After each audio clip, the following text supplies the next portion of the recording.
اصل میں یہ دیکھا جا رہا ہے کہ آپ جب آئے ہیں تو آپ کیا بن کے آئے ہیں, آپ کے اندر آپ کے جذبات, آپ کے احساسات, آپ کی نیتیں, آپ کا اخلاص, وہ کیا ہے. یہ سب آپ کی اسٹیٹ آف بینگ ہے, یہ آپ کی تھاٹس نہیں ہیں. کہ the purpose of ego is not to see something but to be something. مجھے جہاں کوئی بگاڑ نظر آتا ہے میں اس بگاڑ کو ٹھیک کر دوں. کوئی شے گری ہے میں اٹھا کر سائڈ پہ رکھ دوں. میں کسی شخص سے ملتا ہوں تو اس ملاقات کے بعد ایک تعلق اگر قائم ہوتا ہے, اس تعلق کے بعد اس شخص کی زندگی میں, اس کی شخصیت میں ایک بہتری آ جائے. ٹھیک ہے, مطلب آپ جس شے کو چھو لیں وہ شے پہلے سے بہتر ہو جائے. یہ صالح عمل. اب ان دو پہلی لائنز کو دوبارہ پڑھتے ہیں اور میں تھوڑا سا اس کو سمرائز کر دیتا ہوں. ہمارے پاس سفیشینٹ ٹائم ہے اس کے لیے کہ یہ پورے پریفیس میں کیا کیا رہے. کہتے ہیں جی, قرآن از اے بک وچ ایمفسائزز ڈیڈ رادر دین آئیڈیا. قرآن وہ کتاب ہے جو کہ عمل کو اس پہ, خیال پہ, سوچ پہ, فکر پہ, اردو میں عام طور پر فکر کا لفظ استعمال کرتے ہیں اگین اس پورے اس کے لیے, سپورٹ کے لیے. عمل کو فکر پہ ترجیح دیتی ہے, فوقیت دیتی ہے. ٹھیک. تاہم اس طرح کے لوگ موجود ہیں کہ جن کے لیے فطری طور پہ ممکن ہی نہیں ہے کہ وہ اس تجربے سے, اس واردات قلبی سے گزر سکیں کہ جو ایمان کے لیے سب سے مضبوط بنیاد فراہم کر سکتی ہے. جیسے ہم نے کہا کہ ایمان کے لیے سب سے مضبوط بنیاد آپ کو ایکسپیرینس سے فراہم ہوتی ہے. تو وہ ایک خاص طرح کا ریلیجیس ایکسپیرینس, وہ کون سا ایکسپیرینس ہے وہ ہم اگلے لیکچر میں دیکھیں گے. وہ خاص طرح کا ریلیجیس ایکسپیرینس جو آپ کے ایمان کو سب سے زیادہ تقویت دے سکتا تھا, کچھ لوگوں میں اس کے حصول کی صلاحیت خدا نے کم رکھی ہے. تو ہم سب لوگوں میں سے ہمارے پاس ڈفرینٹ اسٹرینتھس ہوتی ہیں, ڈفرینٹ ویکنیسز ہوتی ہیں, اور سب کے اپنے اپنی آزمائشیں ہیں. تو کچھ لوگوں کی آزمائش یہ ہے کہ ان کو زیادہ عقلی اور فلسفیانہ باتیں زیادہ سمجھ آتی ہیں, دلائل زیادہ سمجھ آتے ہیں, ان کے اندر احساس اور ایموشنز اور وہ ایک خاص اسٹیٹ وہ بہت مشکل سے بنتی ہے, اور وہ اس تجربے کو خاص طور پہ میٹا فزیکل ایکسپیرینسز کو وہ بہت زیادہ اپنے اندر ہولڈ نہیں کر سکتے, اس کو اپنے اندر کنڈکٹ نہیں کر سکتے.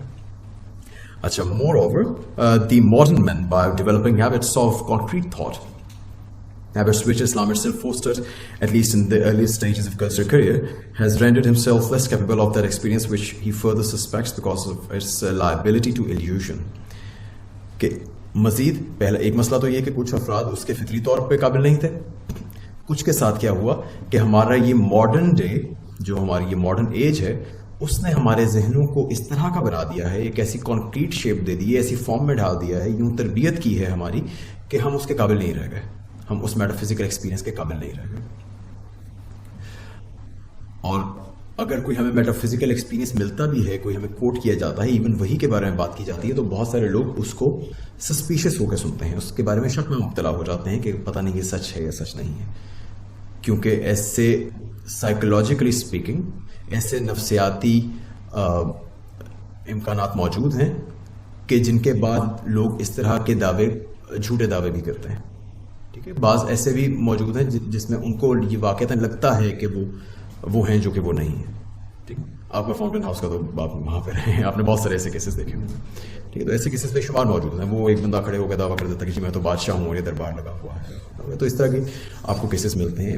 پیغمبری کا دعویٰ کرنے والے کچھ جھوٹے ہوتے ہیں, کچھ آؤٹ آف ال انٹینشن کر رہے ہوتے ہیں, کچھ کوئی واقعی لگ رہا ہوتا ہے کہ وہ کسی واردات سے گزرے. ٹھیک ہے, ان کا فیصلہ کیسے ہوگا یہ بھی, اس پہ بھی اقبال کی ایک پوری بحث موجود ہے, تو وہ ہم بعد میں دیکھیں گے. لیکن بہرحال یہاں پہ جو نقطہ ہے کہ ماڈرن ایج نے ہمیں ایسا کر دیا ہے کہ ایک تو ہم سسپیشس ہو گئے ہیں ہر شے کے بارے میں, ہم نے ہر چیز پہ شک کرنا شروع کر دیا ہے, اور دوسرا یہ کہ اب وہ ایکسپیرینس کی کیپیبلٹیز ہمارے اندر مزید اس نے ختم کر دی. یہاں پہ ماڈرن سے کیا مطلب ہے, کوئی بتا سکتا ہے؟ یہ جو لفظ ماڈرن ہے یہ سادہ ماڈرن نہیں ہے, یہ بس وہ جو ہم جس کو ماڈرن عام لینگویج میں استعمال کرتے ہیں وہ نہیں ہے.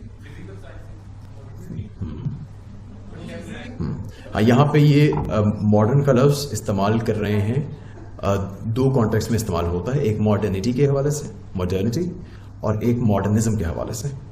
ٹھیک ہے, یہ دو پورے آپ کہہ لیجیے اگر ان کو ڈفرینشیٹ کرنا ہو, تو اس میں بھی کچھ وہ ہے پرابلم ہے, یہ بھی لوڈڈ ٹرمز ہیں, بہت سارے رائٹرز نے اس کو بہت مختلف انداز میں استعمال کیا ہے. لیکن اگر ہم تھوڑا سا مین اسٹریم آئیڈیالوجی کے حوالے سے چلیں تو ماڈرنٹی ایک پوری ہسٹوریکل کانٹیکسٹ ہے. تاریخ میں بہت سارے ایسے واقعات ہوئے یہ کے بعد دیگرے کہ جنہوں نے ایک خاص فضا پیدا کر دی, وہ فضا ماڈرنٹی کہلاتی ہے. اس فضا میں پھر ایک خاص ورلڈ ویو نے, خاص آئیڈیالوجی نے جنم لیا, خاص سویلائزیشن نے جنم لیا, وہ ازم ہے, وہ ماڈرنزم کہلاتا ہے. ٹھیک ہے, تو اگلی مرتبہ ہمارا وہ آخری, جیسے میں نے عرض کیا تھا کہ وہ آخری لیکچر ہوگا جس میں ہم مینلی ٹرمینالوجیز پہ غور کریں گے. اور یہ بہت امپورٹنٹ ہے.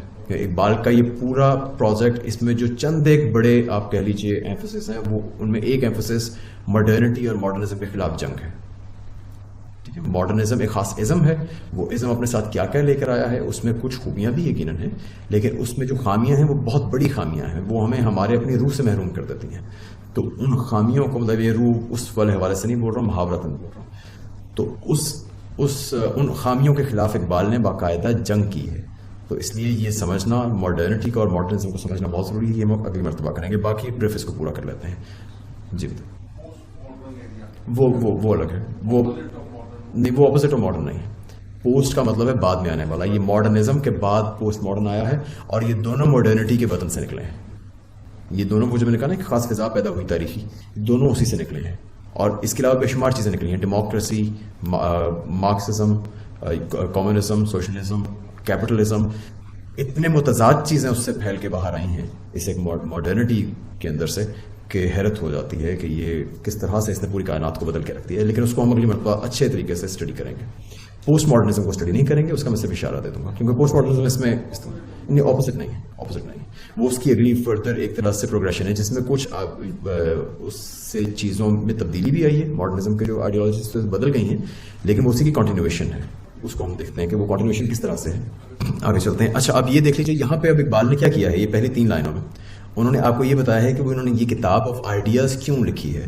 ٹھیک ہے, پہلا جملہ یہی تھا نا کہ قرآن تو اصل میں عمل کے بارے میں زیادہ, اس پہ زیادہ فوکس کرتا ہے, اس کو پرائرٹائز کرتا ہے, آئیڈیاز کو نہیں کرتا. لیکن یہ اس بک آف آئیڈیاز سے کی پہلی لائن ہے. تو اس کے بعد وہ اس کو جسٹیفائی کرنے کی کوشش کر رہے ہیں کہ اصل تو یہ ہے, لیکن اس طرح کے افراد ایک تو ویسے فطری طور پہ موجود ہوتے ہیں, اور دوسرا ماڈرن ایج نے یہ کام کیا ہے کہ اس طرح کے افراد پیدا کر دیے ہیں.